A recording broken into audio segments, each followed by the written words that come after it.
Seen leaving the court just a few seconds ago, and Councillor Arthur Johnson did meet the media and accused you in particular about telling the public that indeed his client did confess to the crime. Well, if there is any difference, you always see it, but I think there is nothing different will be from what I told you before. What I told you before is the real statement, it's a statement of fact. Besides the crime, he himself stood where he stood just now and said but it was under the national security. He, Arthur Johnson, said that. He described your statement as a blatant lie. Well, if it's a lie, then you'll review his statement. He made the first interview. The interview was made right in front of the court there. That yeah, the people took the money, they used the money, but they used it for national security. And it was never used for national security. We maintain that money was never used for national security. They took the money, they stole the money in LA. They stole the money in LA. So that's not a national security issue. We know national security. We've been working with the government for long. If the money is used for national security, there are rules governing the usage of money for national security. One person can go anywhere and take the money and say, you use it for national security. What is national security? The money they use in their homes, a national security money? No, it's not national security. They never use it for national security. There was election season. Election Commission had budget for national security. They have budget for security, covering the entire security, the immigration, the police, and all of those people assigned there. That budget is captured. How can you use the state cover and you are deplete the state cover, you say you use it for national security? It's not national security. Now, but I don't have the issue of talking about the matter normally that before the court, because when the matter is in court, the court will decide. And the judge that will be before, there are no nonsense judge. If you discuss the merit of the case, he claim on you. What I will tell you people is that we have selected 9 jurors today.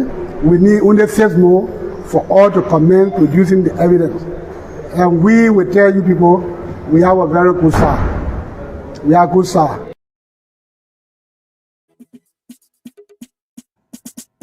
We also are facing some issues, some of you are aware, with the situation of our border.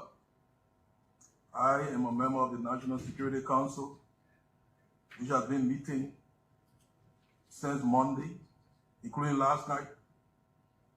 We met as a cabinet while we're meeting. Situation on the border got a little bit more exigent, and the cabinet had to huddle in making some quick decisions, some of which has a monetary implication.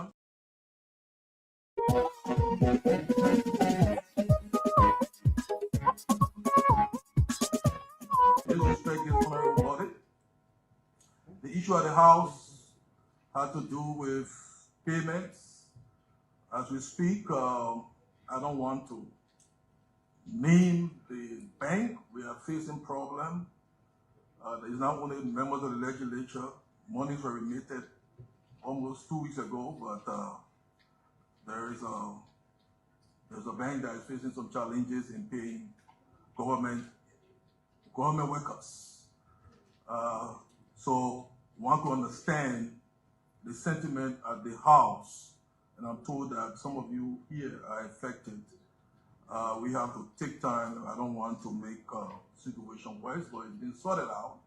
And so while doing that, trying to negotiate with your colleagues, the Speaker and his team, and trying to make my way, we're told that the session had been adjourned. So that's why I came. I said earlier that this is not legalistic, that I'm coming to the House of Elders. I'm always available.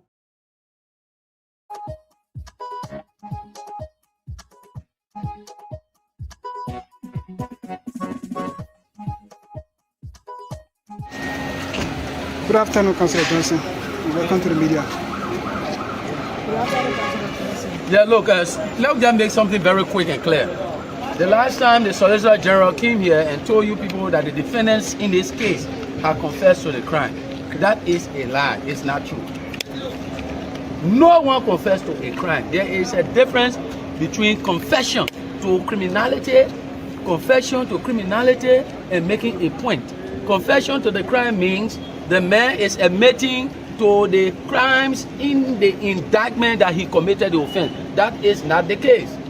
What happened in this case is that there is a statutory function, or there were statutory functions that were carried out by the former Minister of Finance. That is under section 14.2 of the Public Finance Law.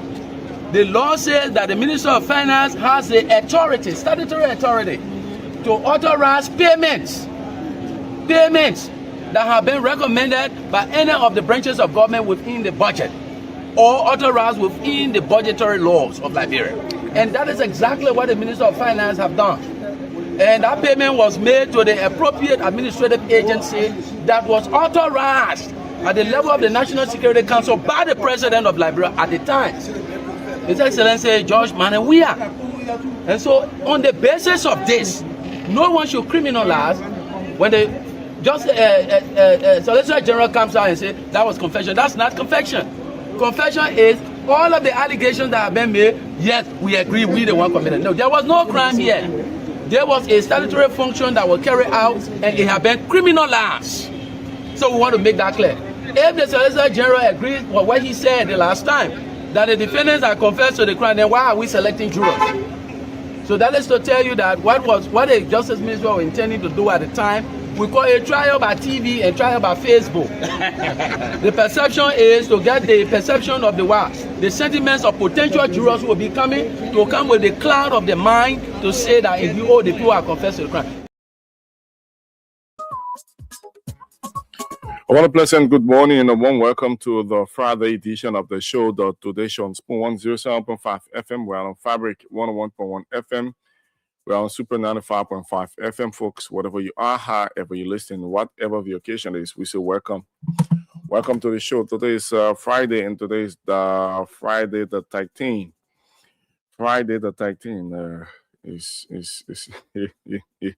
have you watched the movie Friday the 13th? Wow. So today is Friday the 13th. We are here this morning, and we're grateful to be here to run you through the first, that's the Friday edition of the show, the Today Show on Spoon 107.5 FM. And we are on Fabric 101.1 and Super 95.5 FM. So we will certainly dedicate this entire broadcast to Mother Frida Brown. Mother Frida Brown, today is her birthday. Today, Friday the 13th, is her birthday. On behalf of the team, we say happy birthday to you. We dedicate this entire program to you as you celebrate your natality. That's you, Mother Frida Brown. Today is your birthday. And have here from your daughter, Lorena Honoré, who's thinking about you this morning. So we say welcome to the show, folks. Wherever you are, however you're listening, whatever the occasion is, we say welcome. Today's edition of the program promises to be a well-safe but audible breakfast for you this morning. As we go on, we will crisscross the country to have a conversation with our correspondents to know exactly what is going on in parts of Liberia. We'll come back, we rumble through the papers, give you a sense of understanding what is making news in the print media, give you the opportunity as well to have your say on some of those issues that we will be discussing here this morning. And also, we have a cash giveaway for you this morning. So keep playing. Star 799 star 3 hash. Star 799 star 3 hash is the code to play with. The more you play, the better you stand a chance to make some cash for yourself. We are giving up to 25,000 Liberian dollars as we've been doing during the course of the week. And we're still doing now, even though the week is about to climax, we're still giving cash out to our folks. Star 799 star 3 hash is the code to play with. The more you play, the better you stand a chance to make some cash for yourself. Today is Friday, and lots of things happen during the course of the week. We're going to highlight some of those things and also talk on some of those trending issues. I'd like to say good morning, and remember, every sunrise is a reminder that no matter what happened yesterday, today brings a fresh opportunity to rise again. No matter what happened yesterday, today brings a fresh opportunity that gave you the chance to rise again. And it is Friday. Today is Friday, and You have to finish the week stronger than you started. Your effort today still counts. So you have to be courageous enough, strong to keep moving. When you're watching football game, the last 2, 3, 4 minutes that is given, it is called the stoppage time.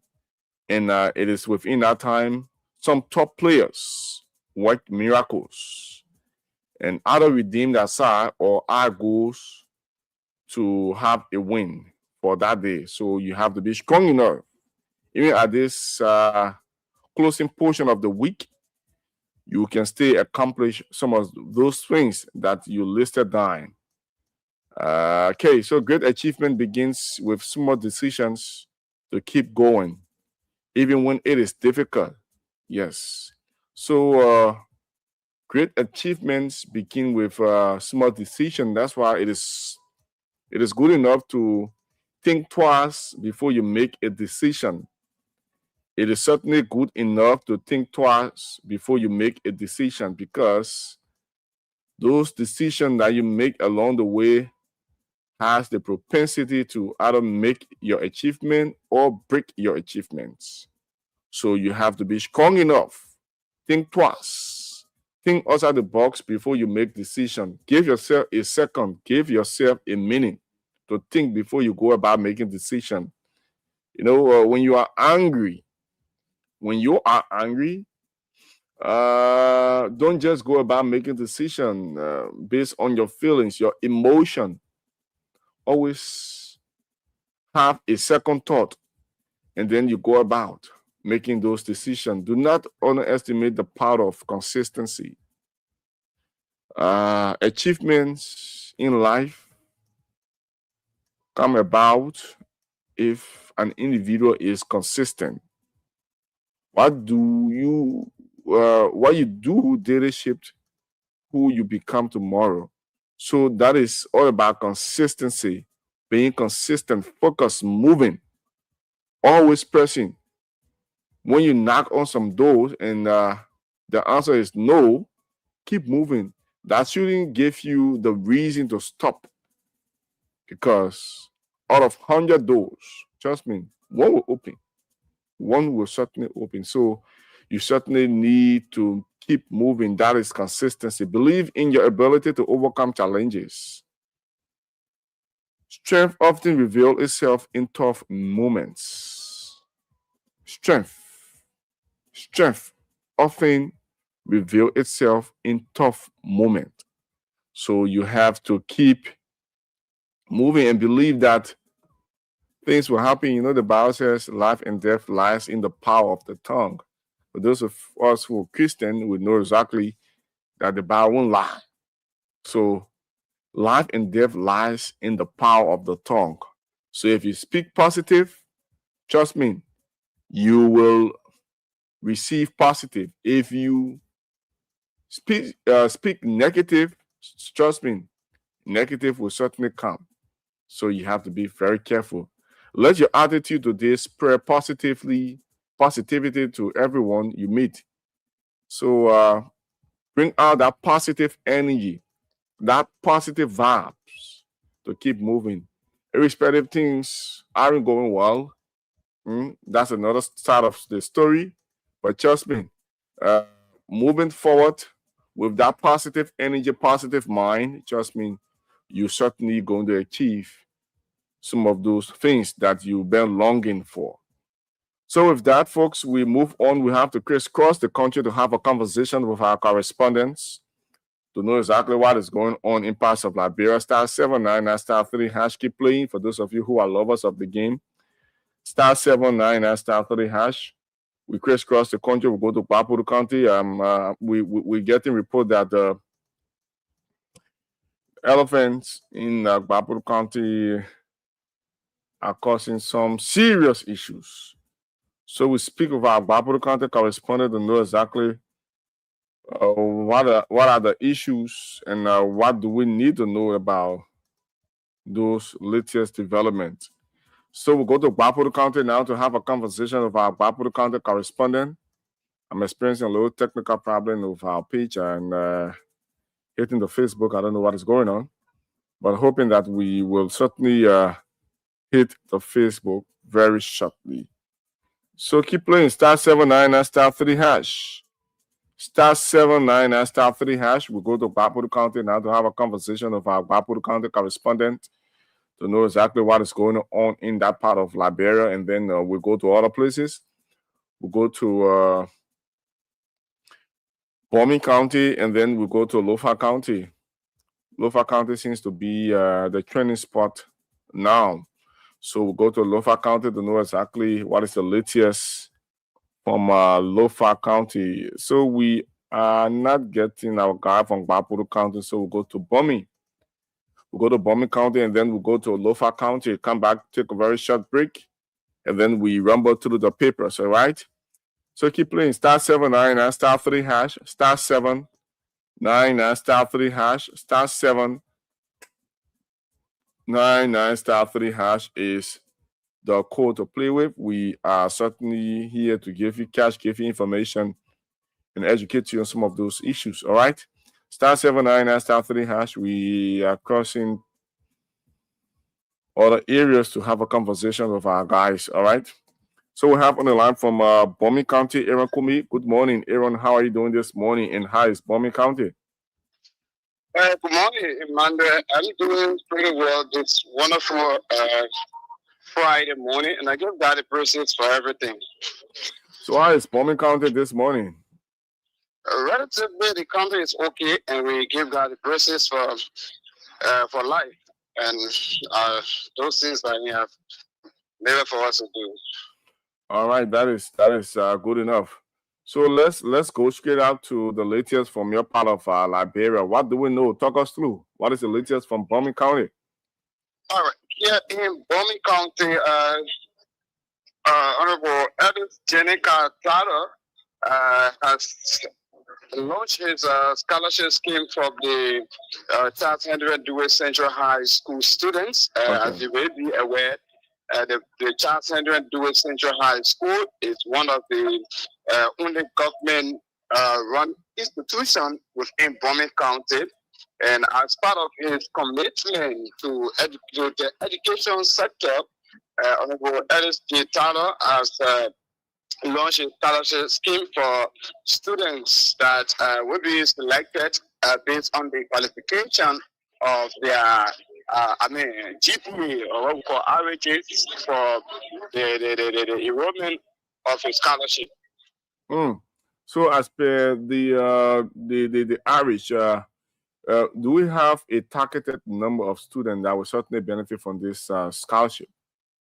Well, for what we have gathered, we were told that the office is looking up to 80 number of students that if students that will meet the requirements. If they can have 80 students that will reach the requirements of the GPA, that will be around 80 to 90 average line. If they can have students reaching that that GPA, and those will be listed will form part of the scholarship benefit. I think that is a very good move. The school you just spoke of, is it a public-run school? Yes, it's a public school. The school is a public school. That's the CHDW for short, but the C is the Charles Henry Dewey Central High School, and that identical pronouncement was done over the weekend here in Bomi. Is the senator thinking about stretching other areas in other private schools to help struggling parents with the tuition of their children as it relates to this scholarship scheme? Of course, in his deliberation, he said that the public school were not really there for him because you have a diversity of citizens coming from or the government sector and the private sector that accumulated the vote when it comes to succeeding the senatorial position. So his activity is not only restricted to the public school, but within a subsequent time, he's going to reach out to the very private sector, stating that those in the very private sector are also important, and there is no discrimination of his working. But he firstly decided to start from the public side, the public sector, and then go down to, they will have the United Pentecostal Global Mission School, we have the United Methodist school here. You have a lot of private sectors in Bomi County, and you point out other schools that will be benefiting from this academic scholarship scheme. And I think that is a very good move, and we encourage other financially potent Liberians to help contribute to the education of the struggling children. Yeah. And so that's why the office assistant urged the private sector to remain calm, because it was like a little bit of talk between the office of the honorable senator and all of the private sector instructors, saying that most often they usually see that those politicians using the public sector, even when it comes to donations of medication, they hit the public sector and forgetting of the private sector, noting that their citizens within the county usually visit the private sector when it comes to medication and education than even the private sector. But it was somehow harmonized by the chief of office staff, and later Honorable Ellis Starter came in by making this pronouncement that everything has a time. So it is PhD time, and the time for the other schools within Bomi County, the private sector, there are time, in the crucial. Well, he didn't specifically mention the time that he will actually stretch out to the private schools. That actually was not mentioned, but like he said, in the subsequent time, the various schools within Bomi County will start to, feel his impact when it comes to taking their due in terms of what they need from the senator office. Okay, I think that's a very good move. Do we have other development before taking leave of you? It is pending, because if I speak on it now, it'll be like I've jumped the gun. So let's wait up to Monday. I hope to be connected on Monday to break another breaking news from Bomi County. Okay, thank you, Aaron Kume, for updating us with this report. We'll keep you posted for Monday. Thank you. Okay, thank you so much. All right, folks, that's it. We are making rounds, having conversation with our correspondents to know exactly what is going on in parts of Liberia. So we'll go to Lofa County, and then we'll come back. We'll try Baburu again. If we can get our Baburu County correspondent, that will be fine. If we cannot get him, we will have to take a break, come back and do the papers as we move on.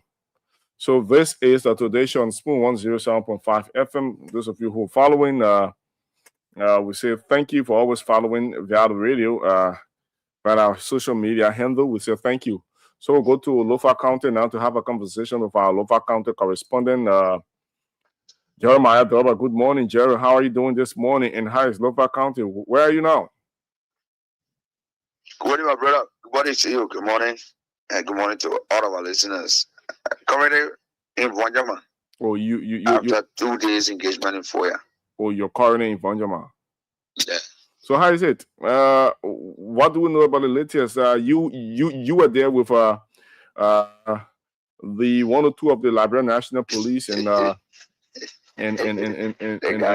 security members. I see guys engage the border point where we have the misunderstanding between the Guinean and Liberians. What do we know about the latest from your engagement on yesterday? Well, it was fine.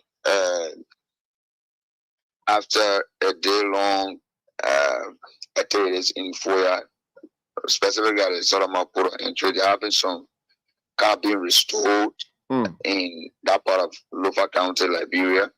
Okay. After a heated resistance and reaction from both the armed men from Guinea, and as well as the citizens themselves from Liberia.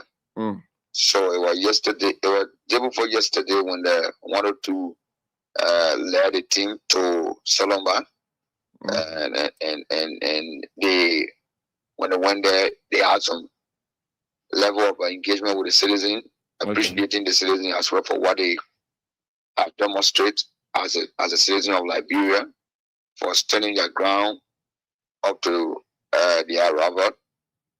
So right now, the border is being fully trial when it comes to our security. We have yesterday the border patrol from the Liberia Immigration Service. It's about 2 pickup went at the scene Solomba, and we have the police support unit as well there. So we also have seen the armed forces of Liberia at the barrage here in Fonjaman. Okay. Making some effort to get to the Solomba area to see exactly what's happening there. So what we all can say for now is that or what the citizen really was pleading for was security concern, for security to take over, because they surveilled themselves, they can't continue to be there. And one of these days, you guys may likely come with a strong reinforcement and overcome. And in that process, there are people living in that environment will be affected. So right now, as of yesterday, one or two said that this place is going to be fully charged with security, and they have asked all of the citizens who have been there representing them, by the way, to at least go back to their respective places and continue their normal activities, so they can leave the entire issue with the security. Now the security will take the full responsibility and make sure that the people of Lofa, specifically in Afuya district, can be at peace. So yes, the two different sectors in our security, the immigration and the police, they are there, and hopefully today the armed forces of Liberia very likely get there, and they're going to join all forces to make sure that the security of the border is well maintained, and that they have asked that all cross-border issues for now, particularly at that particular border, should be seized for now. And when there's a need to open the border, they will get to the citizen. But as of now, everybody should sit. Do not go to Solomba and say you are going to Guinea for business. You will not have that attention. So they have asked all citizens to stay away from the border for now and just remain to where they are. They should not go around the border, aimed at I want to cross to go to Guinea and whatever. Maybe you can use other means, but for that particular entry, there's no way to go in, there's no way to come out. So as part of efforts to engage with those who were on ground, did the authorities meet with their Kenyan counterpart? Well, the superintendent told us that they are handling the issue at the level of at the national level, and that is according to the superintendent, the Minister of Internal Affairs will be going to Conakry today to go and meet with the stakeholder there in the national leaders in Guinea, so that they can see how best they can handle the issue. But until that can happen, security continue to maintain the border. And even at the side, from the Guinea side, you see that they themselves have a huge number of security at the border there, and like what Liberia too is doing now. So until maybe the minister can come from Conakry and what will be said, and that we see actions, our security continue to take key observation in making sure that the life of the people are secured in that region. And I think that's a very good move to to have a protection of your borders, and amid these things, all we hope for is a dialogue, because these two nations have they have a very long-standing history in terms of lots of things. So we don't want the issue to escalate as government is trying to make effort in having a dialogue with their Guinean counterpart. Exactly, brother. Exactly, and that's what we hope for, and we hope that everything goes well. We're going to monitor the process. What were some of the statements made by some citizens of that region? Excitement from the angle of the security, because they call for security intervention and they are being timely respond. Okay. So as we speak, some of them are saying that the security should not just leave them just like that. They should not just ask them to leave the place just like that, because they are saying, Emmanuel, that the securities are coming from Monrovia and other places. They don't know the region. They don't know the environment. They live there. But especially the young boys from Solomba. They live there. They know all of the babas and other things. So there's a need as well for some of them, not every one of them, but at least few should be with the security and help them to show some of the routes that maybe the upway of and down, and that has to do with and that has to do with other porous points. Yeah. So and in conversation with one of them said that for me, I'm burning my coal, but I'm going to continue. I'll continue to be here, even if they say I should go. I will not go. I'll continue to be here with them. I'm not here not to do anything different, but I want to be with them because I know the entire region. I know the other places that sometimes people cross, apart from the meat border. So I want to be with the security. I'm pleading with them. I want to be with them and maybe show them some of those places. So that's a request of someone there. And the security, they are saying that they just want the citizen to leave the issue now.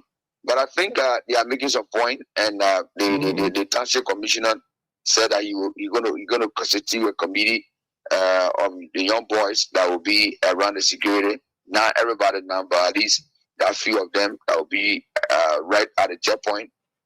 In case of anything, then they can get back to them. But now that it's not going to be like the scene where everybody used to go there at any time and all of that. And I hope that the security can secure some of those points, if not all, but some of those points as we move forward now on. All right, Jerry, thank you for making the move. Yesterday, I saw you in one of the videos, and I said, "Oh, Jerry's on the scene." And, I've been with them from Sunday when the Chiwa Star and the Minister across Guinea from Sunday up to yesterday. I'm a sure reporter, my man. Thank you. But the opportunity is that we don't do live video when we go to Solomon because of the network. So every video those videos you saw, those people you saw live, they are the one that living around there, and they got Guinea SIM card, so they use a SIM card to do their live video. And when you go ask the next person, will tell you I don't have it. So we have to go and take the video in Solomon, come to Foya to upload it. All those ones so I know. Just like that. These are the challenges, but however, you were able to at least report and give us first-hand details from the Sambola scene, and we say thank you. Thank you, brother. Thank you. Okay, so here's our Lofa County correspondent. You got it, and the government is making moves, and I think that is a very good one. Yes, and also some moves to actually secure some of the points. Yes, point of entry. And I think that is a very good thing. So we go to Bapuru County. We getting information that the elephants are disturbing there in the county.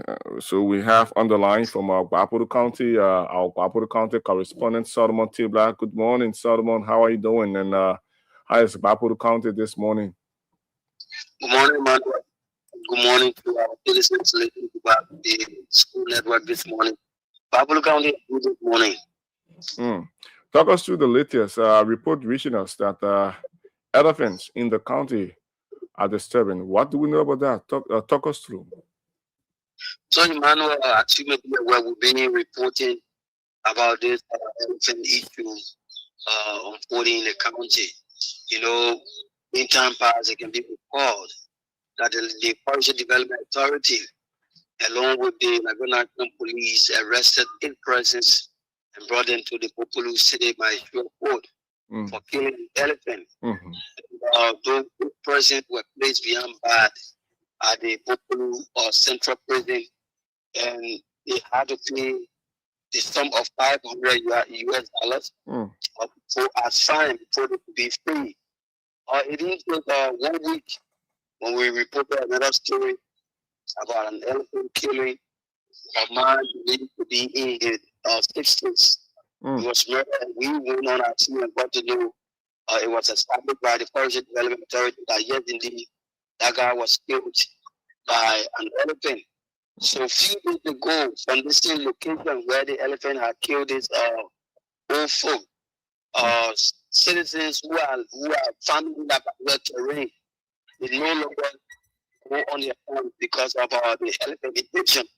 So yesterday, a group of young men came to the radio station to let the public to know as to what is unfolding in that particular area. Now, 4 villagers not able to go on their farm, not even to go on their to go to their villages. So currently, they are seeking refuge in the town of Fangata. All because of the elephants. Surely. So what is the to call on the government of Liberia to the Forest Development Authority so that they can come immediately to help them ease tension for them. If the government fails through the Forest Development Authority, they will have to go to take legal action. And amid these things, I want to know as to whether the forestry development I made an informal statement as it relates to this recent development. Emmanuel, the statement that was made was on the day when the citizens discovered that elephant had killed this man in the late 60s. It was when because everyone went there, he was there, and the Liberia National Police they were all there on a particular day, and they asked the Forest Development Authority for a statement, and what he said, the reading for which the elephant decided or have taken that action of killing that woman is maybe because the elephant had a young baby. So that's the reason why. So he cautioned the citizens not to fail around where they got to know that elephant has killed or this young man. They should not go on a burial farm until they observe the situation. But since that time, they haven't made any effort. So the citizens decided to come to come to Populu to let the citizens and the government to know that our elephants are beating them, and they currently are being displaced. And you don't want those citizens to go after the elephant and kill them.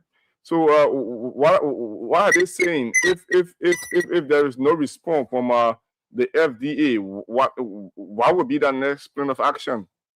And that was the citizens said yesterday when it came to make people to understand that if government fails to take immediate actions, because currently they are being displaced and they don't have food to eat. They were depending on their cassavas, they depending on their villages to go and fetch food. But now because of the elephant invasion, they don't able to go on the farm. So they are calling on the government to come in swiftly. If they don't, legal action will be taken against the Forestry Development Authority. That's what they said yesterday. Okay, and you don't want them killing the elephant, so they don't want to go after the elephant as well, because these are wildlife and they need protection. And in so doing, those who are living there too need protection. So all sides they have rights. So I think the forestry development has to step in to have a conversation around these things. If need be, to relocate those people or find some solution to the entire problem. Yeah, but Emmanuel, that's what the citizens are pushing for, because you know, if you have your village, you have been living to that particular area, you have been planting your crops, and things were going on fine with you. But this time around, since the end of our last year, which was 2025, and the beginning of 2026 and up to present, elephant invasion is all over in a particular in Bopoli district, in a particular terrain. People hardly go on their farms because of the elephant invasion. So on yesterday, some of the villagers decided to go on their various farms, and when they went, they saw, according to information that we have gathered from them, they said they saw a huge number of those elephants blocking their way. So they were not able to go on their various farms, and currently they are seeking refuge in one of the towns where they don't have no relatives, or where they have no relatives, where they are currently posted. So they are using the medium to call on the government so that they can be able to, even if the government can relocate them, they don't have problem with that. The government can pass through for them, no problem. So that's what they are pushing for. They are calling on the FDA through the governor of Liberia to come and assist immediately because they are going off him. And this is a very interesting topic. I want to let you go, but I have this final question. Do we have a record of elephant disturbing in that region? Do we have record of it? Let's say 4 or 5 years ago. So Emmanuel, let's put it in one nutshell. We'll say a wildlife, because this time it's elephant that is invading the people area. The elephant are destroying the people. But in time past, I think 4 or 5 years ago, we reported another issue with regards to elephant invading one of the towns, or one of the district called Bama district, where elephant also killed an elderly person, and also bush cow also killed a young guy who went on the farm. So this is not the first time they have been reporting the issues for time without numbers. So this is not the first time for elephant to be built in this area. And this is not the first district, because now it's in Bopoli district, but previously elephant invaded Bama district and also bush cow. So we put it in one nutshell, wildlife are causing problems for the people of Bopoli County. Wow. Solomon, thank you for updating us with that report, and I will say thank you. We will keep posted to have development as these things happen. Thank you. Thank you, Emmanuel. Sorry for the poor quality of my voice. I know you only whether I want to ask another ask, but you start firing the report, so so I just have to continue. But anyway, thank you for updating us with those reports. Thank you. You're welcome, Emmanuel. All right, he's Solomon Tibla. He's our correspondent. Solomon Tibla is our correspondent there in Bopoli County. Elephant wildlife disturbing, and I think these things need some urgent action, as the locals have threatened to actually file a lawsuit against government if government fail to actually intervene. And because you know that they cannot kill those wildlife, it is prohibited for them to do so. So they will file a lawsuit, which of course I think at about this time, forestry development is supposed to be there and having conversation if need to be if there is a need to compensate those people, relocate them. Because I don't know, because the other time I asked Solomon about whether the people have moved deeply into the habitat of those wildlife, and he said people have been living there initially with towns without numbers, but he don't know why. Why is the reason that those wildlife are coming up into the time to disturb the locals? But however, Lorena is here. Good morning. Good morning, Emmanuel. Okay. Good morning. Yeah. Good morning to you. Thank you. Heard you, presenting the news.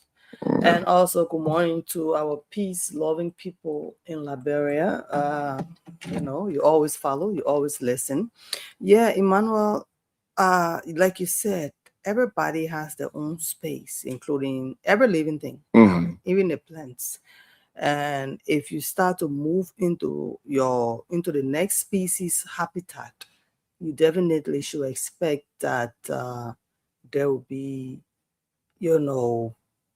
challenges or even danger. It's a danger zone. Now, the elephants are wildlife, and there they are, even like protecting their territory against the farmers.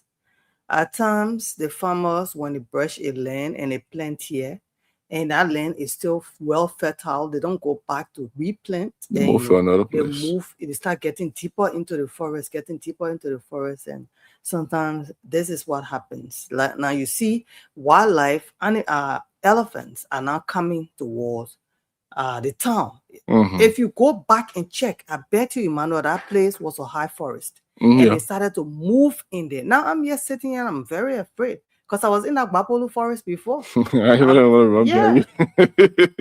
And when we get out from the car and I see that huge forest, and I'll be like, "Wow, if I just see a lion and just coming out of the bushes." Bush cow. Yeah, just imagine a bush cow kill somebody. So it's not safe for our people. Now, I heard him say that, since last year it happened and FDA came in, they said they were going to look into it. They told the people to not be there. Yes, but did you find a solution? Where are these people going to be living as they farm? This is the means of living. They have to farm.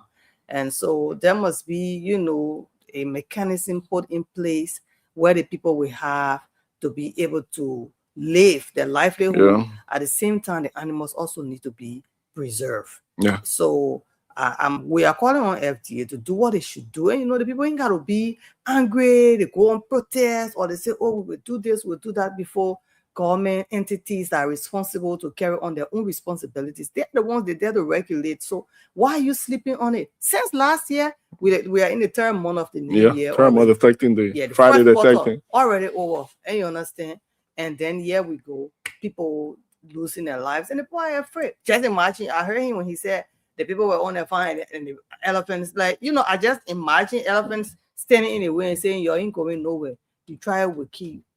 So, FDA needs to step in now. If they need help, from government, I don't know. Our own country, almost every sector they have some kind of challenge. And one challenge after another. I don't know, Liberia. Sometimes we hear about too much big money to not have and these issues resolved, so it is serious. But today, Friday the 13th, is my mother's birthday. And Mother Frida Brown. Yeah, Mom Frida Brown would like to dedicate, the show I did in the show. Thank you so much, Emmanuel. TV. You are highly appreciated. I tell people woman there. Pastor people tell people. Pardon and better season 7. That's why they own man give it, They are the own man give you those two tribes. Yeah. So I say happy blessed birthday, Mama. Wish you well. Today she turned 66. Oh, 66. Yeah, 66 years old. Today. 66, not all 6 years old. Not 6. 66. So more 66. Not a beast. Happy birthday to you from your children, Lorena, Precious, Mustafa. Mustafa also decided to get married on his mother's birthday. Okay, the detecting, Friday detecting. So say congratulations to him and his wife, Mr. and Mrs. Mustafa and Rosalind family. Yeah, and from your sisters, brother, and your nieces and nephews and grandchildren, great-grandchild. She has a great-grandchild. A good grand. Congratulations. Pray for long life. 6 having a good grandchild. I tell you. So yeah, if nothing, the children are being fast. If not, Liberia slow implementing. That is more than having 7. Especially if Emmanuel, don't be surprised beginning of your age. When years money they get children all around when they be bluffing about it. When sometimes you want the children to live well, so you can just be happy. Yeah, one after another. Yeah. Especially such an economy we have. And things are not so short. Even the parents say struggling. They're bringing the children in. Papa said trying thinking for him to try. Things around. Okay, then all picking here, me bring. Then I bring me go look for Mappy. Yeah, Mappy will come later. All I need to come in Liberia. So now they can go America, someone go Kenya. Oh, but America, our power say no way for all man. Woman can sometimes at least they about to get they can cancel the children can go to them. Parents are so take care of the children. They know that when the parent is too civilized, these are things that happen. You teach them civilization as your child, you know. The parent too civilized, you know, some civilized parent they will tell you, sister, come out. Yeah, okay, I should come 3 in the morning, no problem. 3 in the morning, you'll stay there. You'll stay there after 8. I won't come. I will not want to come onto the next day. And you are growing up, you need to take care of your own business. So you have to go back to your house. Yeah, no, but I can be there and still take care of them. I won't go take care of my parents to the house. Hey, America, I tell you. So we say good morning to you. You are viewing, you know, and even if you are watching via the radio, I'm sorry, you listen to the radio and watching via social media. We appreciate you. We have our YouTubers, you know. I'm now seeing the stuff on the Facebook this morning. It's on YouTube. Wow. Okay, that's not bad. You know, that means we have it there forever. Ever had, man. Yeah. You know, yesterday, the NEC chair, Director Lasana, resigned, and you know, early exit mounting controversy. So that means she was not willing to resign, according to, you know, conversations that have been held across quarters. And even on talk shows, our own show last night, you know, the panelists had different views, and you know, they analyzed it from different points. Different perspectives. Yeah, some people say she was pressured to leave. Some people said, you know, they started naming potential candidates for the position. Yeah. At the same time, some said that you know, imagine a day that she's resigning on a Friday. Who resigns over the weekend? You know, it was Thursday, yeah, but they're saying, well, Sunday is a holiday, and she just, you know, they had different views. But you know, as we always say on Spoon Network, you talk your own, the next person come and talk their own. Yeah. So we say, yeah, she left. She has resigned. I have the story here. If you're ready for us to get to the paper. So you're done with your with the correspondence. Yeah. Oh, okay. All right. So we say kudos to our correspondence for Jeremiah Double. We know we're soon put a uniform on him because we're already looking for soldiers. He's one of those that the fact that I like the way he is so passionate about it. Well, why is the NEC chair resigning? That is the question. The Liberian Investigator is where I'm reading from today. We say thank you to that team. The women who presided, Deviata Brown Lasana, the woman who presided over Liberia's peaceful 2023 transfer of power, has announced an early exit from the National Elections Commission, leaving behind a tenure defined by both democratic achievement and persistent controversy.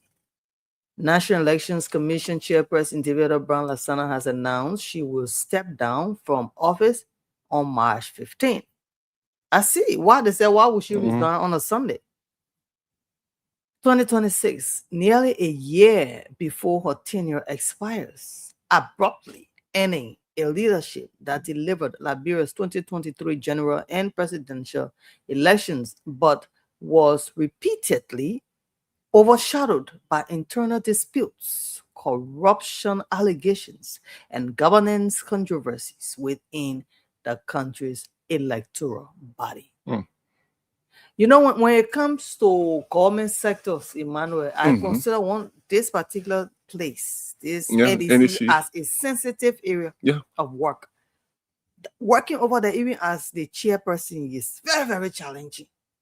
Mostly if you were appointed by a particular government. A particular government are going into an election. Yeah. You know, it sounds somehow to me. Anyway, the female of the law, I don't know. Yeah, I don't know how they did it. Come from, it should just be a neutral appointment, but you have to work at the will, and you know, and pleasure of the president. People who are appointed. Yes, and she was appointed by former President George Manuel Weah. You understand?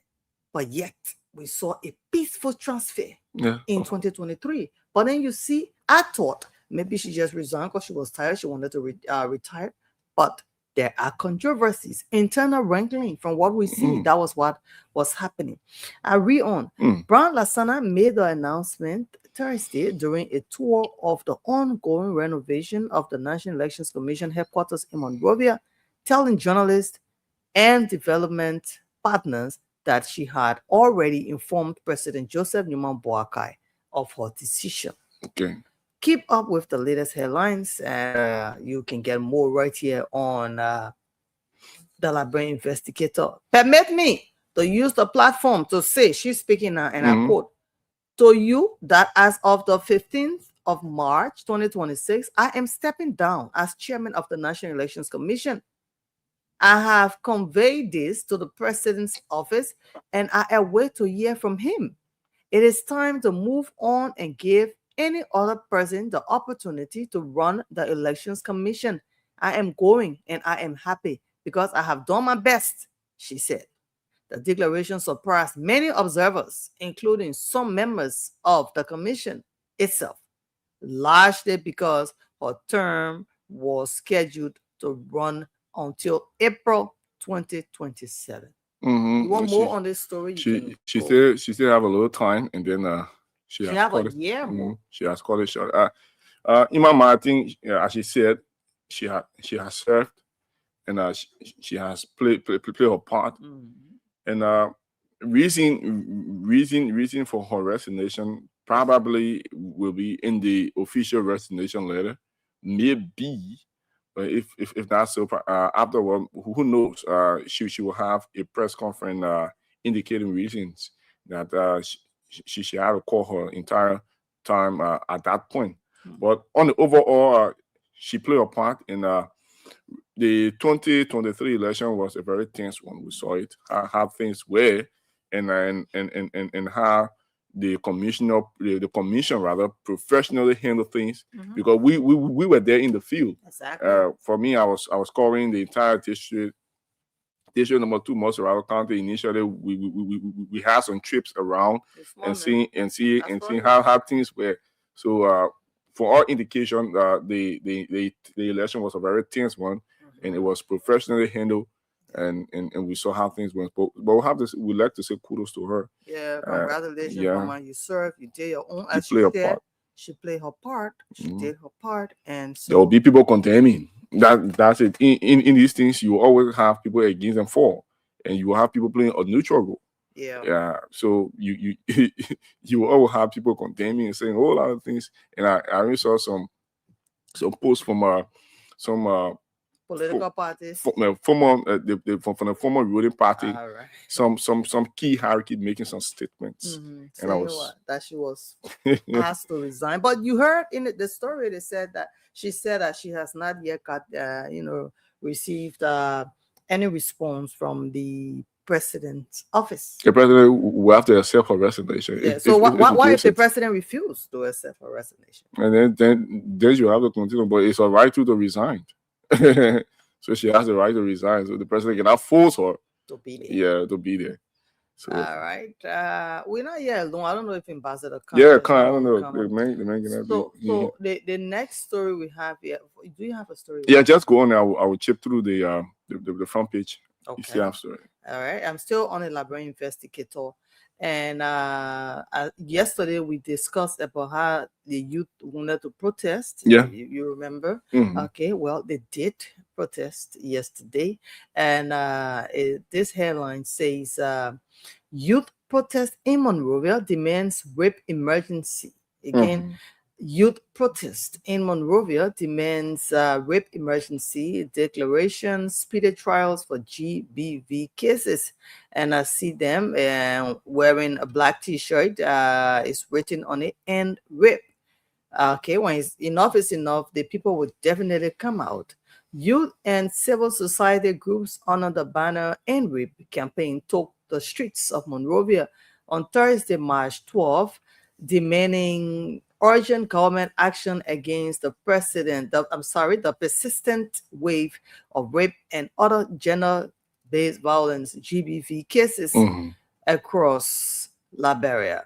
Marching through major streets of the capital, the protesters chanted slogans including "Ministers raping children," "You are doing nothing," as they delivered a petition to the Ministry of Gender, Children and Social Protection, calling on the government to declare rape a national emergency, as former President George Weah did in 2020.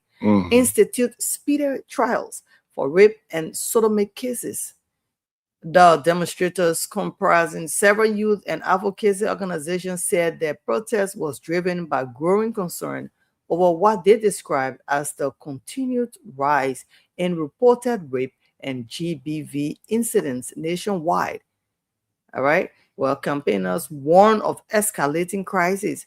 Reading the petition on behalf of the campaigners, National Campaign Lead Titus B. Pakala said the coalition is deeply alarmed by what it described as persistent and increasing incidents of rape and other forms of GBV. The group warned that sexual please bear with me. The group warned that sexual violence has reached a level that threatens the safety, dignity, and human rights of women, girls, and other vulnerable members of society, like little boys. All right. We heard of that boy that was raped, 14-year-old Satara's son, Antoine.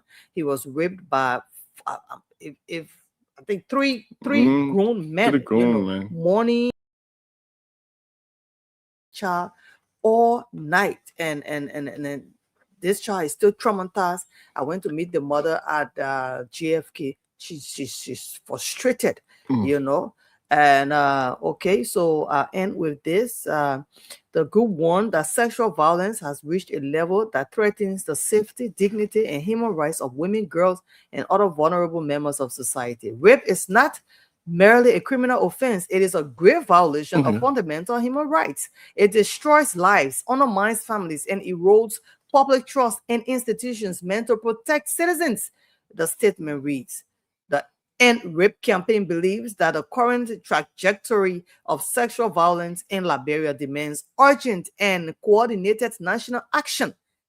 Delayed justice, and weak enforcement mechanisms have created an environment where perpetrators often act with a sense of impunity while survivors struggle to obtain justice and support. We don't have shrinks.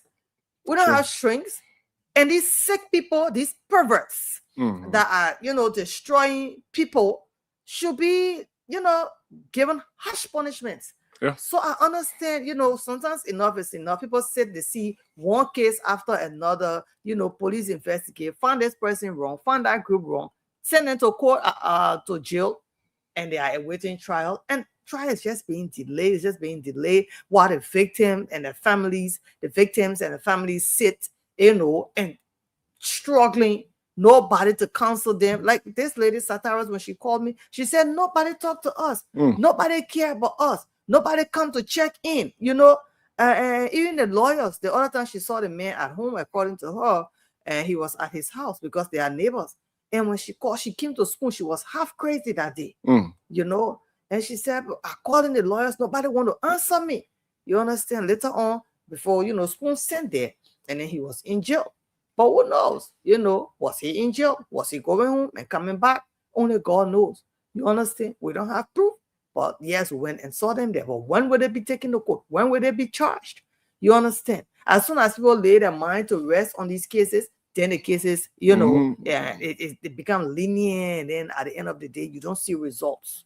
So I understand with this group that they are frustrated. They are tired. So all they do now is protest. And it's not a good image for our country, Emmanuel. I know you want to lay your thoughts. Go on. It's not a good image for our country that every time we should have these kind of situations, and then at the end of the day, there are human rights organizations outside of Liberia, international NGOs. It's not just the local NGOs or philanthropists or people who care, people that even want to come and invest in the country. They don't want to hear the kind of information coming from the country. What are they going to do? Are they going to come here to still invest in a country where the people are not really protected?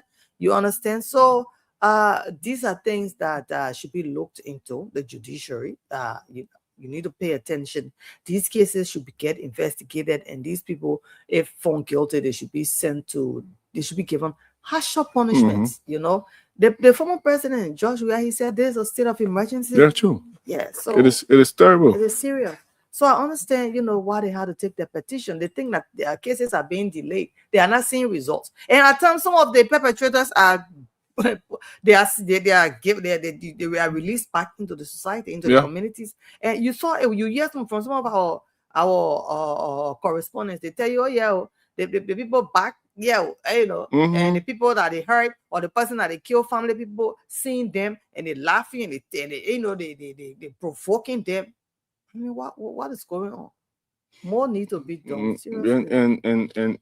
And you have certainly said it all, and I'm just thinking about some of those far to reach areas that these things happen. Just imagine. And we've gotten report over time from rural Liberia about rape.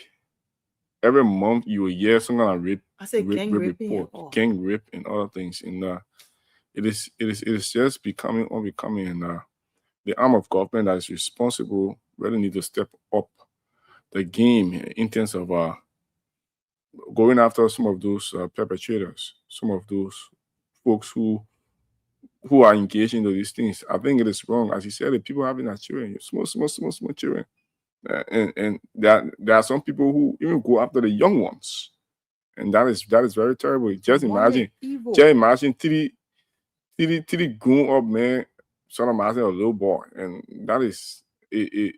It is very, very, very bad. It's not just normal. Something else is going on there. It's just bad. And all I can say now, the arm of government that is responsible really need to step up, and the court too need to speed up with these trials.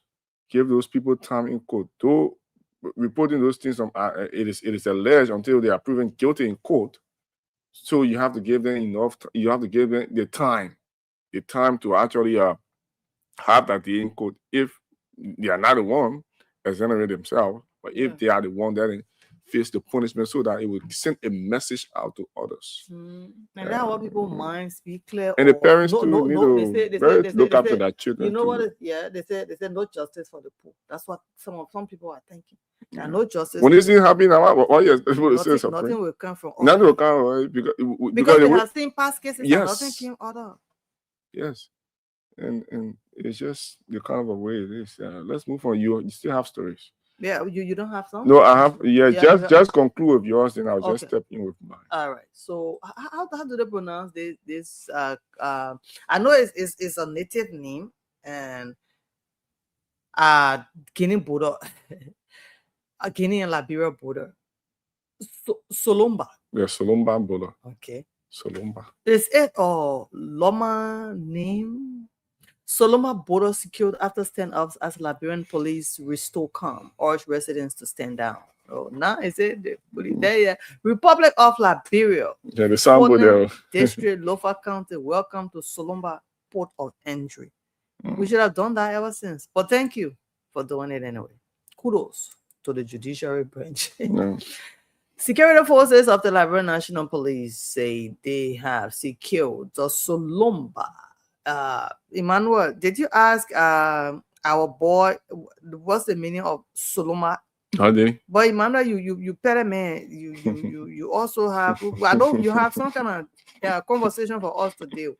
So you ask a better man. Yeah, that your county be brother. Yeah, you want to tell me you know the meaning of Solomba? I really want to know because it has become so popular. The name of it, Solomba. Everybody call it Solomba. Solomba is the happiest point now. Yeah, everybody when you happening in Solomba, the home of the president. Security forces of the Liberia National Police said they have secured the Solomba border area in Foya district following a tense standoff Wednesday that raised fears of a potential confrontation along the Liberia-Guinea boundary. Authorities say calm has since been restored after Deputy Police Director Cole J. Nelson Freeman of Police Unit 102 and local leaders intervened, engaging community youths who had mobilized earlier in defense of Liberia's territorial integrity amid reports of possible encroachment by Guinean soldiers. The police development forms part of an effort to stabilize the sensitive border corridor along the Makona River and prevent further escalation between civilians and armed personnel across the frontier. Police commander engages youth at border. Upon arriving in the area, Deputy Police Director Freeman met with dozens of youths gathered near the border and commended them. I tell you, they needed to be commended for their vigilance while urging them to allow national security institutions to handle the situation. I stopped there. Emmanuel, I want you when you finish. I want you to touch on a story. Okay. And it's on. I've seen Liberian Investigator newspaper. Right. I'm seeing the picture of ex-rebel commander Bodnike. And yeah, but I need to put it now. I know the other name. Yeah, Joshua Milton. He said war is inevitable. Say ex-rebel commander. Wow. You probably you read it. You just understand Liberian Investigator. Okay. You see it? Not yet. But let me check. Let me look politics. Okay, if I don't see it, I see Bernard Blue, I see Honorability. You know, I heard you read about him this morning. Yeah, in the news. I also see Liberian Students Unite, ENC. Nope, I don't. Okay, but I have the story here. Okay, so please read it for us. Our former warlord turned evangelist Joshua Milton Blai has warned that Liberia could face another armed conflict if tension along the Liberian-Guinea border escalate, urging the government to strengthen the country's military preparedness before the situation worsened. Blai, widely known during Liberia's civil war by his nickname General Bodnike, made the remark Thursday, March 12, as concern grew over a series of incidents along the northern frontier in Lofa County, where a territorial dispute involving Guinean soldiers and Liberian residents has risen fear of a border confrontation. So I'm looking at this war inevitable. So when you look at the meaning, it means it can be reversed. It can something be reversed. Like that. It will happen. It was something like that. It cannot be it's a sure thing. It cannot be avoided. So there are lots of statements on the social media, and major actors, major stakeholders in our country are making some statements. But what I think we can all wish for is to have a diplomatic discussion or a dialogue between both nations and find solution to that border dispute, instead of talking about war and all of those things. Even though they say in terms of peace, prepare for war, but not other in terms of peace, we prepare for the other type of war, because the two nations, they have a long-standing history. That's one. Two, it will not be a good thing. It will certainly not be a good thing to have mixed understanding in that form and manner. And even if even follow some of the Guinean posts, some of them are even calling for their military to even move in, and which of course these are things that we should speak against, especially on such a platform. This abuse the minds of people, because the aftermath of some of these things, we will be the same old people that will suffer. Will be the same old people that will suffer in terms of trade, because the two nations heavily trade. Liberia and Guinea, pepper coming from Guinea, tin coming from Liberia going to Guinea, and all of those economic activities will cease. Lives will be destroyed. People will suffer. Small children will suffer. So we should just wish and push both sides to have a dialogue, a discussion around these things, and see how best the situation can be resolved, instead of making statements that will turn the other way around. Because as this conversation goes on, people are thinking different ways. People are thinking otherwise. And I know that those top leaders who are on top of that game, engaging the situation, you will not buy into these discussions. So we just move on with other things. Yeah. Okay, so yeah, it is serious. It has to be looked into. This is not a joking thing. Yeah, joking If thing. just amongst ourselves, you see how bloody the war is. Yeah, just Liberia. Well, we ourselves, that we should love ourselves. You saw how it was. Not to talk of Two nations. Two nations. You know, I'm here mixed. I'm a Liberian, then I have some mixed Kenyan in me myself. I'm here thinking like, why would my two nations come together after they had intermarried? Well, again, let me send a shout out to you, Mama Frida Brown. You know, happy birthday, Mom. Thank God, 66 years. You still have a lot more years to enjoy your life. Be strong, pray for your children so things can get better. And someone from Monticello, I'm coming, okay? Monticello, Minnesota, sent in a message concerning this Lofa County border encroachment. The Association of Liberian Journalists in the Americas, ALJA, known as ALJA, has expressed deep concern over reports of growing tensions along the border between Liberia and Guinea, particularly affecting communities in Lofa County. All right. And okay, I see the photo of Emmanuel. If you are on a Liberian investigator, can you tell me who that person is? He looks very familiar, but you know, America can change people too. So, yeah, you wondering if that the person you know, or do you know that face? He's wearing coat suit and he's wearing his glasses. But let me just bring the story, and then we can see if his name pops up. But everybody is concerned about what is happening at Guinea and Liberia, because it is our country. It's a very serious So situation. even Liberians outside of the country, Guineans outside of Africa are also concerned. Okay. And Agile is calling on the government of Liberia to urgently engage with authorities in Guinea through diplomatic channels to find a peaceful and lasting resolution to what appears to be a developing border dispute impacting residents in affected areas. The safety, security, and livelihoods of civilians living along the border must remain a top priority for both governments, Alja urged in a press release. Reports suggesting uncertainty over territorial boundaries and the presence of security forces in the area are troubling and risk heightening tensions between communities that have historically maintained peaceful cross-border relations. Aja president is Joey Kennedy. Okay, I said it. We had to know him. Emphasized the importance of calm and constructive engagement between the two neighboring countries, noting that Liberia and Guinea share a long history of cooperation and cultural ties, especially among communities along the border. We urge the government of Liberia to work swiftly and diplomatically with Guinean authorities to de-escalate the situation and pursue a permanent and peaceful resolution that protects the rights and safety of citizens on both sides of the border, Mr. Kennedy added. Oh, yes.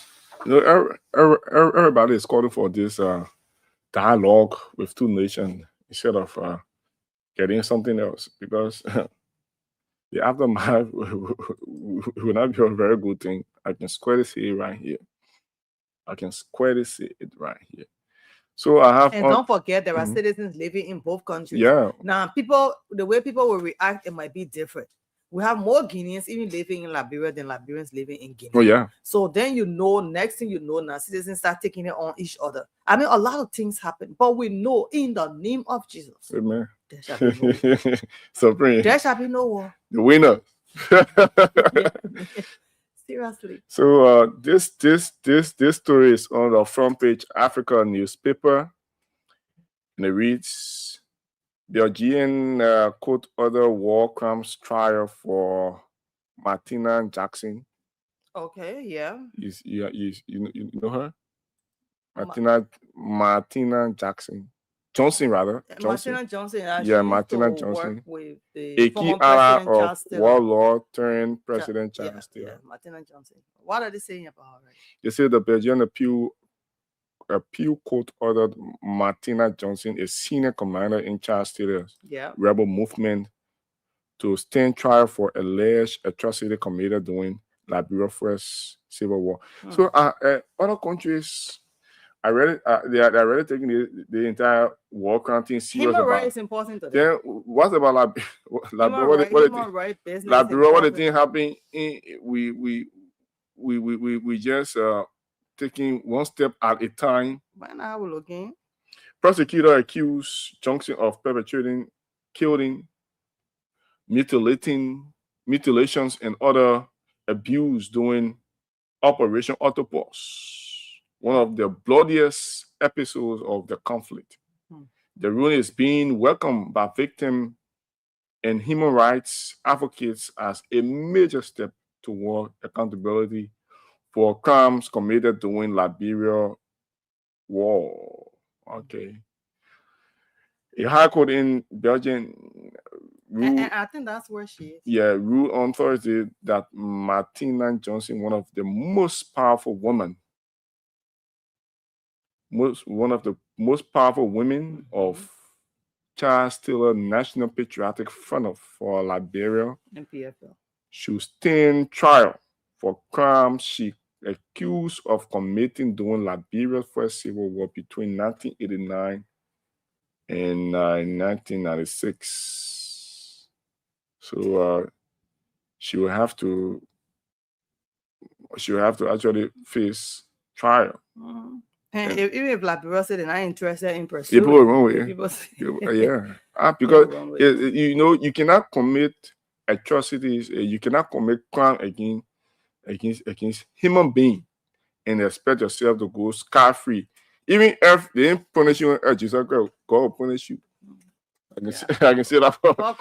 He said when you commit sin, you receive some sort of punishment. Death. So sin at death. They punish them for sin at death. So people that think they will walk scot-free that lie. One way or other, you will receive some of and coming try the Martina Johnson woman. And I wish and I hope that the War Economic Crimes Court can start coming up with some of those names of people that will start to have that 4 days in court. I think sometime next year, 2027, we'll have these things happen, and we hope that the process will move on and we'll have these things. Let people pay for what they do. Liberia have a very long way to go. We have this country. We will die. Our children, they will die. Other people's children, they will die, and this country will still exist as a country. What become of history? Just generation in Canada, just a whole generation. A generation after that generation, another generation, and we've come here, and we're still reading some of those history. So we have to set a precedent so that future to come, people will read this thing and know that, oh yeah, that's why this thing happened like, bro. There was a civil war and people who committed human rights, crime against human beings. These people facing trial, and some of them, they were guilty of some of those things that they did, and they spent some of that time in jail. That would be a very good record to leave behind instead of just sweeping everything under the carpet. And I wish I know that those things will not be swept under the carpet, and people will face. But Martina Johnson, she facing her own in Europe, and Chucky facing her own in America. Yeah. Chucky lacking it too. Yes. Yeah. I mean, we don't want to go back. When you go back, when you start to think about the dark days, you mess up your whole mood. We are human beings, and our lives are very special and precious. God didn't take his time to put his air, create his creation, this special person, and then another creation of his just come and just cut life short. They know how to feel left. The same thing we're talking about, those who will just go and rape and just hurt people. You don't have to. What is it? Are you mad? You're sick. If you are a psycho, a freak, or a pervert, whatever it is, you should go and seek for help. You don't come down and destroy. And then they target people who are vulnerable. Like, yes, if you were fighting war, like I told you of the story, that I saw those bodies, of people that don't even have arms. You amputate people who don't have arms, they are armless. And they are vulnerable, they are there. They told you maybe you came to help, but instead you went to destroy and kill them. And Belgium is saying we're not letting it go. We have seen a lot of nastiness, like they had World War II, World War III. We heard of Hitler. You understand? So if human rights didn't exist, we don't know what would have happened to human beings. Man, I just get fair. I can't be count that table. I just choking. You understand? The strong shall survive. We're going to be living in a world that the strong will only survive. If you're strong enough, everybody will just stay in the confines of their own state. Because if you get money, you play with other men. You even say you get money, you rich, you're strong. The other men will come. Oh, my man, you get all the money. But it's not healthy. No peace. Peace is priceless. Hey, if you don't have peace, Emmanuel, there are people with lots of money and they don't have peace. But coming back to the story, if you commit crimes, you pay for it. Okay, you get punished. And that brings me to another story. I read it in the news this morning, but let me just chip on. Jury's election begins in economic sabotage trial of ex-Finance Minister Samuel Tuer. Okay. I'm seeing Arthur Johnson here. Yeah, the lawyer. I heard him speaking this morning. Yeah, Criminal Code C at the Temple of Justice on Thursday began selecting jurors for the economic sabotage trial involving former Finance Minister Samuel Tuer and 4 other defendants, setting the stage for what prosecutors and defense lawyers say could become one of Liberia's most closely watched corruption cases in recent years. 9 jurors have been selected by the close of Thursday proceedings, with 6 more added to complete the 15-member panel required under Liberia's criminal trial procedure. The process known as legal thing. Break it down in syllables. What? I want to say Sonia. If it's John Wire, we'll get a story.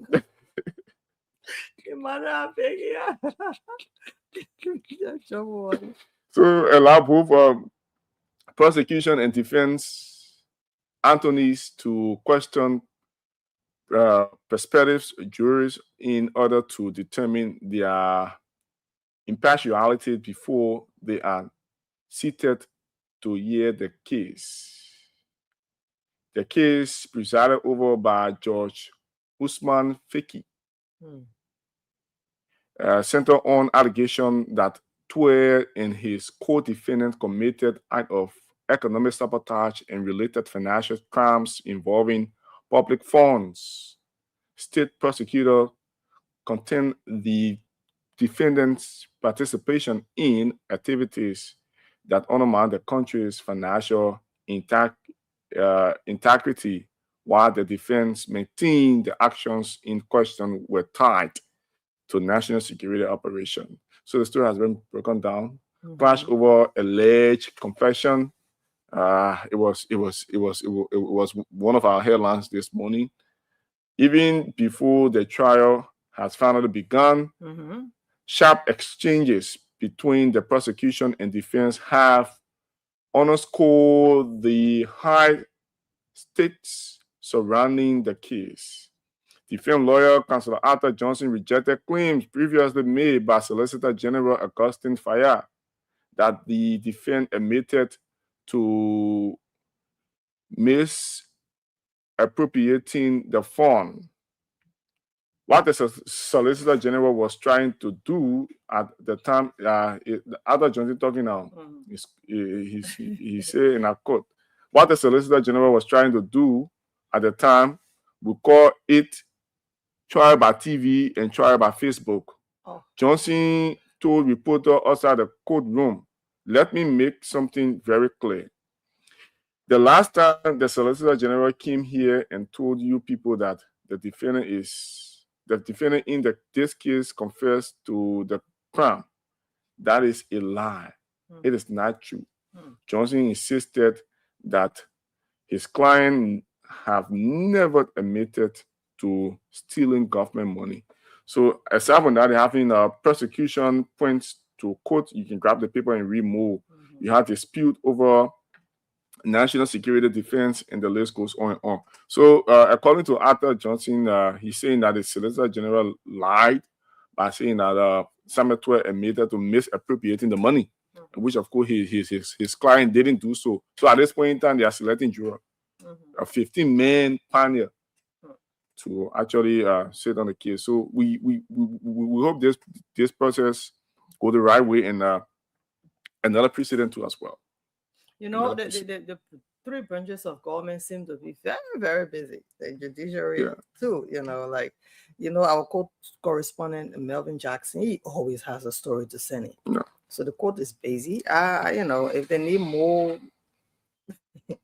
employees, they should employ and get people working so that, those cases that have been filed can get resolved. At the same time, yes, I listened to him. I heard Arthur Johnson already tough talking. You know the guy. Haven't you had experience with him? Yeah, on our capital ground. What did he do to you? Even doing our spoon. It was the spoon every worker should come. I would thought we go win the case. So y'all line up. Y'all line up. Yes, I'm in line. Let me deal with it one by one. Look at you. I feel bad, mostly for my boss today, Madam Kitty. She's a tick on there, so sitting in there. Sorry, you right? Remember? You just remind me.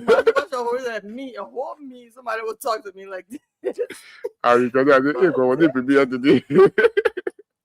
Lord have mercy. We are registering back when Spoon had that issue, when Spoon order close, and then we went at the court. They put the all Spoon employee come. We thought they can be share money. I knew we were going my own lagging up. If they could, they were going to expect that everybody share enemy. I can remember the guy that left initially as Professor Chilupi here. Because Professor and I were us as a so was school. But the rest of the guy, everybody was it? They want to bring me here today. After Johnny. I swear. No, it's serious. Yeah, go on those days. Everybody got their hands behind it. Staying 45 degrees. Go on those days, right? Yep. And they say, hey, they're up to today. I mean, you step on it. Hey, I see you. Yeah. Love you out. Spoon, we up. Anyway, we up. In our country, Yeah, Emmanuel, I know you want to take some. Yeah, we'll have to take a few calls because we'll soon be wrapping up. 077771075. We touched on a lot of issues. You can actually call in here. You can call and make your point on some of those things that we talk about. 077771075, 055101075. Plug for your calls and make your point on some of those things that we talk about and things that you would like to throw light on so we can have a conversation around it. 077771075, 055101075. Good morning. You're live. What's your name and where you call from? How are you, my brother? I'm fine. What's your name and where you call from? I'm Bobby Boy from Soaking. Thank you for the topic discussion. I have Lavina. Okay. Anyway, my attention has been June to that local issue. Okay. The government just be there. They be looking for college graduate in the military. You Guinea Army, you tell me where any, but the people got manpower. But the reason you see that they don't want to recruitment because they refuse to pay that money. They get one man taking 15,000, 20,000. When they show staff, nobody will try anywhere. Because everybody will be here. No, that's your against that, my man. Yeah, because they put out their brother. Why you can't recruit? But when we say recruitment, you want people. I mean, people in that brother that get carried degree.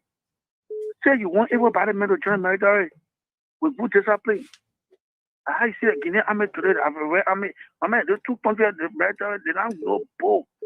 The people that plenty. But they got the manpower. Okay. Yeah, I know. Thank you. So do the recruitment because they refuse to pay the money. Why see the thing going on? So that's a recommendation. My man, that you that not sure that you say, bro. Not a recommendation. Well, man, you speak for me, speak for yourself. Because you need manpower. You need manpower. Manpower is very important. You look at that kind of pull up point where got 2 more you will care maybe 50 men. What 50 men do down there? 50 men do this down there. Okay, yes, we get 50 men. So now 300 men crossing. Why you doing that? You run away. Okay, thank you. When the show start, I tell you, understand myself. That's your against that, my man. Thank you. I week, I mean issue. Yeah, issue, my man. Bye-bye. Hello, good morning. You are live. What's your name and where you call from? Good morning to you two in studio. Yeah. And thanks to the 2 of you for most of those brilliant points that you've been stressing this morning. As usual, my name is Kegwan Lega Gonkpaklo Ashawe Bozon. Okay. And I'm joining you from my usual residence, 540. Go on. So I just want to stress a few things. Okay. Beginning with the Guinean quote-unquote invasion or encroachment on Liberia's territory.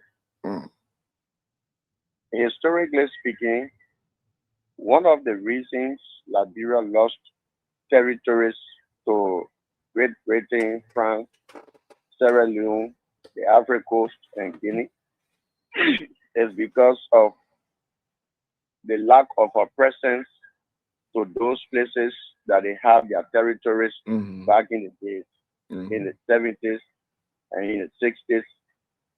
As you may be aware, Chevron Island in Sierra Leone was where the second group of settlers landed, and it was part of Liberia.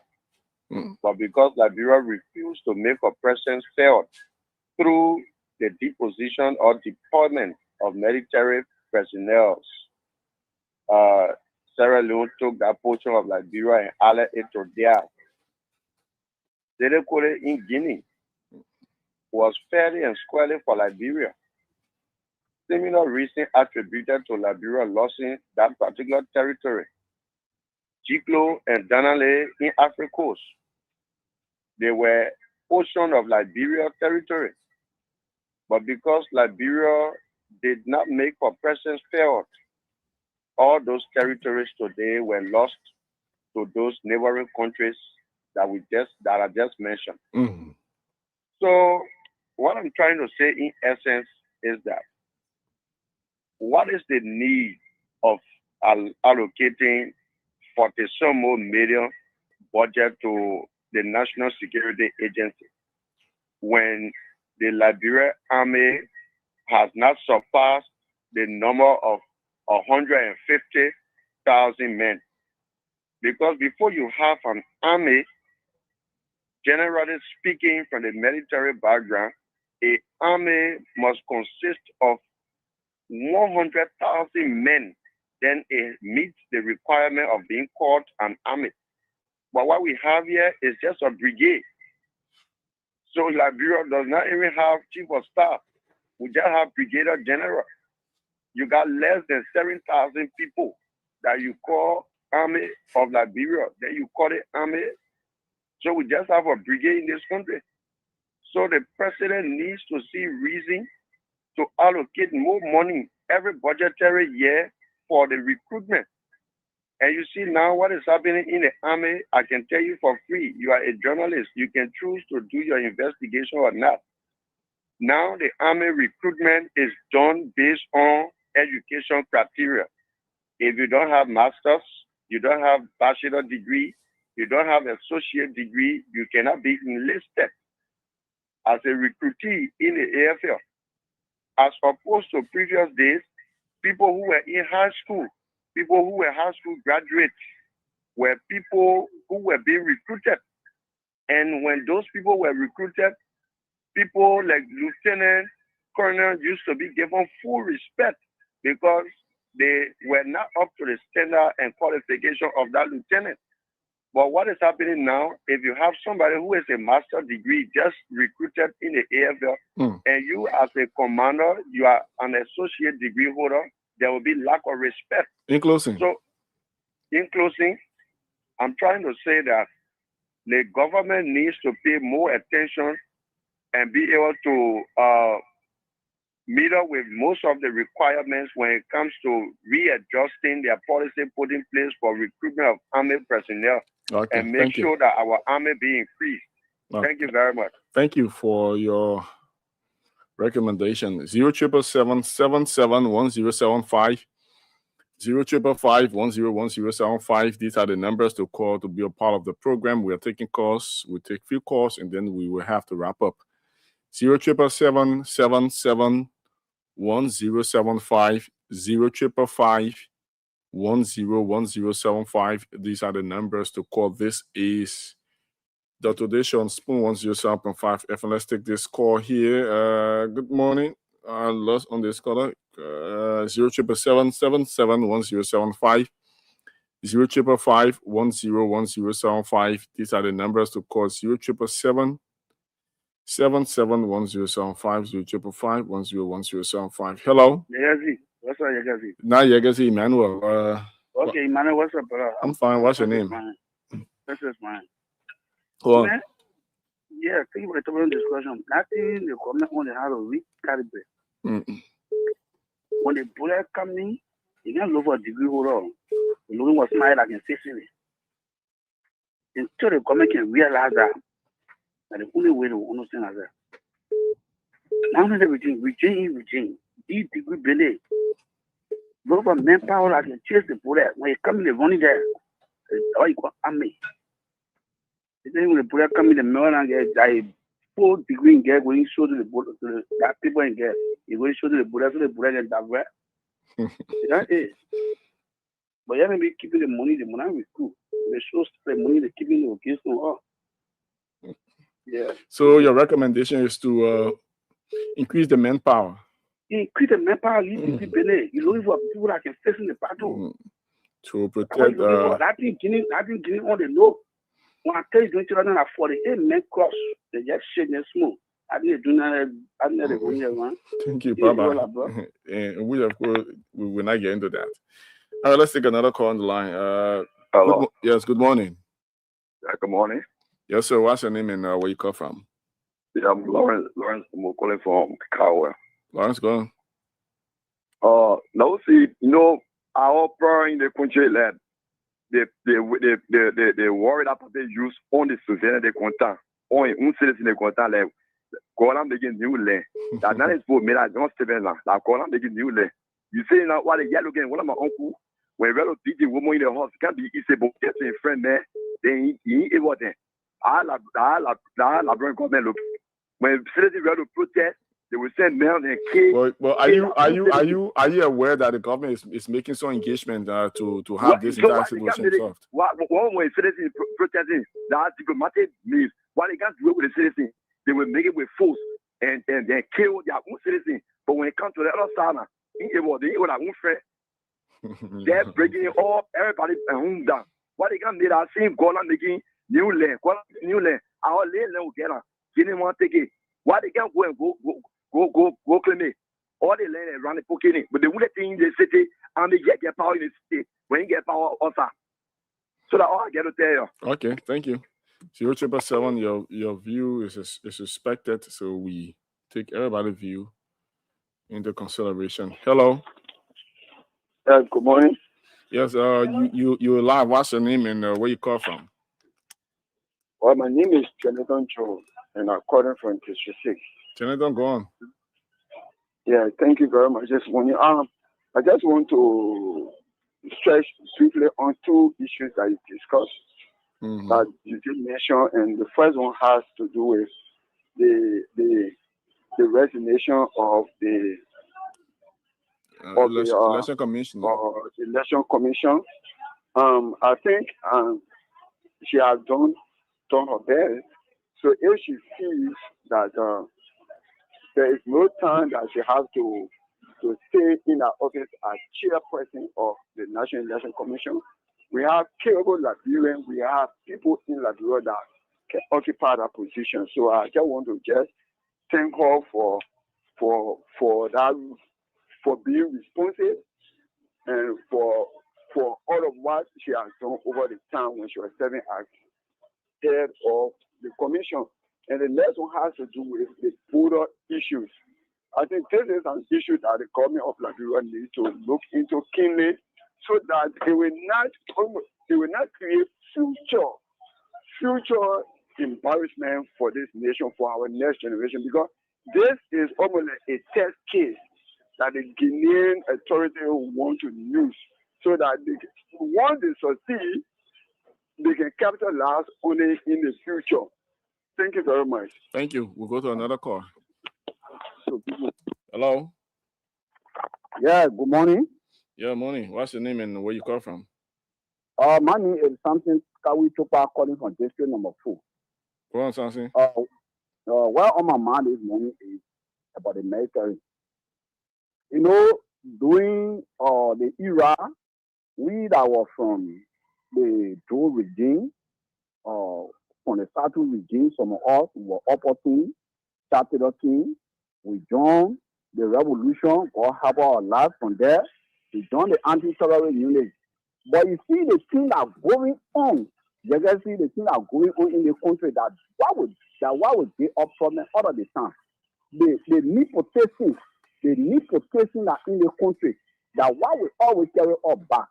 You see Uganda then, or you see Tanzania then, whoever then, the people that they fought war there, people then that they were incorporated, like the Sierra Leone, people fought war there.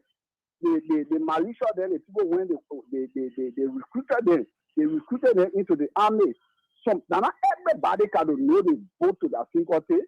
Some people now brave, some people 10 brave, some people 11 brave, 12 brave. You recruit them. When I was in the anti-terrorist, for 1989, I dropped, and I go to school again. I start in 9th grade. That my 9th grade, I can maintain it, I can defend it. What 12th grade can do, I can do it. At the end of the day, I was studying in the anti-terrorist. We were only when everything started, we disarmed. When all no king, some of all went to go apply. I lived on the whole road at that time. And when they do the background investigation, you know, when was about 27 ATU people that went, we passed the test, everything. But because of the same thing what I'm telling you about, yeah, at that time somebody was there when they print at us that we were from the ATU anchor. So for that reason, they dropped off on the AFL. Why we not pass all the tests, we do everything. They drop off. So you see, many was I think about 30% that they drop off. Yeah. Okay. One of our commander, they call you Humphrey. Now he was SS. Everyone went. He was successfully passed. They drop off because they say we work for terror. So what is your recommendation now? What's your recommendation now? My recommendation to the OMA and to the Security Council is let them try to incorporate instead of the old map and apply the new map. Let them try to incorporate. Okay. People stay and get it. That had the experience. Because what going on, the lack of experience. You see during that time, from Gamu, Bola, all the Bola there, our commander, I know all the places there. Okay. Our son Bagedu, I know all the places there, I know all the crossing points. I know what we need to do there. Yeah. Thank you. That water, that available water, that if you were there, the people are not having service on our water. That if you are having service, we are having 2 boats on our water. We need to cross people over there. The Guinean government needs to cross people over there. Okay. But because lack of experience. Thank you for the opportunity this morning, sir. Thank you. And Thank you for calling. 07777. We'll take at least 2 calls, and then we will have to wrap up. 077771075, 05551011075. These are the numbers to call and be a part of the program. 077771075, 05551011075. We take one of the two. Good morning. Yeah, good morning. I would appreciate if you walk away from the radio. Okay, I'll do that. Okay. Yeah. I'm Jackson. According from Single. Jackson, your full name for the record. Yeah. What is on my mind? Your full name for the record sake, Jackson who? Oh yeah, I'm Jackson F. Camara. Okay, Jackson Camara, go on, make it. Yeah. Just what the fellow was saying. You see, for me, I'm from the private sector. I worked 20 years with the U.S. Embassy at the embassy there. We get a lot of experience. I was about to go to the police, and my money was eating, and so we get the experience. You see, nowadays in Liberia, our country, no one will come with us and protect our country, we ourselves. And there are a lot of guys who are willing to go to the army. But just what the fellow was saying, if you go, you will pass through the test, and your knee will be buried. And some of us will still get strength to defend our country, to stand for our country. As for me, as I speak to you now, I'm ready with my experience, 20 good year experience, work at the U.S. Embassy as a security personnel. So I know what it means. I know what it means. So the government got to try their best to see our best to incorporate veterans that will come within the army or the police. Okay. So we can be able to stand as a country. But for right now, it is not easy. You see what happened in Lofa? You see the guys in there, the young guys there, they are waiting. They are waiting just in case those guys or people were armed out there. Just imagine if people were armed, what's going to happen? It's not going to be easy. But at least we tell God, thank you. The situation is under control. But the government got to really put money in front that our country will get a really army that people will see and say, yes, Liberia has. And do something when you call the military. So Thank that's you. my advice. Thank you. We take this call here on the line. Good morning. Oh, I made a mistake here. Sorry about that. 077771075. Let's pick this call here on the line. Hello? Yeah, good morning, viewers. My name is Emmanuel Sanochi. I took join from around the Lone Star. Go on. Yeah, Emmanuel, saying our president to all our boys not making new land, using taking here on the table. Yeah, a lot of police with in major uniform color. The way with I tell my is all since money and go meet our friend. He won't be the fight. Only I get here and protest against it can be all the shooting for her. The time I shoot against you, but I don't people in my heart. I want to be. I don't want to be president, but I don't for the world. No, Baba. We ain't for a warrior. Let's take this, our very last call, and then we move on. You are a final caller. Yes. What's your name? Good morning. Yeah. I'm Jackson M. Boy. I'm driving on your frequency. Okay, Jackson, go on. Make your point quickly. I had two dissenting opinions on the show this morning. Yeah, go on. The point has to do with the military. The military, it is true that we need to protect our territorial border, but my issue has to do with the age of the army. You know, other countries around the world, even in Africa, they are set up to 50 years in the army when you get the experience. But like what take from 18 years to 35 years, and in Liberia, that is the juvenile age, to be honest. So I will suggest that the government to include up to 50 years in our army for recruitment. That's the first one. Okay. The second one, you know, the other time I remember when army wives were protesting for something like that, they were so spirit in that movement. But this Guinea era, they were so cold. You see when they protested, the wife of the army came on the road for that benefit. We expected to move swiftly to the border on how the problem, but it took upon the surveillance to go and defend our country, and that was a kudos to them. Okay. So that's my percent. Thank you. Let me do justice to the person you've been on for a little while now. Thank you for your point. So I think I will have to wrap up. We don't have time. *79 and *30#. Let me do justice to this person you've been on for a very long time.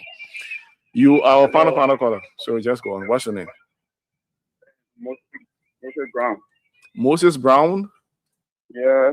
Go on, Moses. Where do you come from? Okay. For Tinga Village, sir. Go on, Moses. Make your point. Anyway, I'm an old soldier, so I want to give a small, at least, stop it. What happened? You have a meaning, though. Our army is very nice. Because if you go to school, if you guys from high school, you go to college, and they put you in the army. If war is coming, you will think about your people spend money behind you. Then you will run away. Or those, yes, those that in 9th grade, 10th grade, one together. I think it's okay. We get 1990 soldiers. And you know, we call them 540. They are not doing nothing. Those people train with arm already. It's better those people you could take them and retrain them and send them to Todi, Nama, and you know, all the country get this. But now, all the time we don't know. And you know, those people then they can be there, then they can take different recruits to put them on top of them. These people say you can get them 5,000 with one bag of rest on their base, you will still receive it. But to go and take to do different things now is hard. So thank you for the topic on the discussion. Okay, you have made a point. So thanks to all of our callers. We don't have time again. We have 1 minute. So we have to wrap up on the show. We say thank you for your participation. We say thanks to those of you who follow the other radio. On the overall to just zeroing on this, we hope that this entire stuff at the border be resolved, and as the government make effort to have engagement with hugging your counterpart, we hope that we have a very civil dialogue in resolving this issue, and we don't want any escalation of the issue to go further. No, we don't want it, because these two countries, they have a long-standing history culturally, and the list goes on and on and on. So we hope that the issue be resolved. On behalf of the team, that's how we wrap up for this week edition of the program. The Today Show, it was a very good week. For Monday, Yagasi and the team, they were here, and we came on Thursday and Friday, and close the entire week. So keep following Spoon TV, because we dish out nothing but the very best, and Spoon FM. Bye-bye for my end. My name is Emmanuel Balen David. Have for yourself a God bless weekend and a very great time. Bye-bye.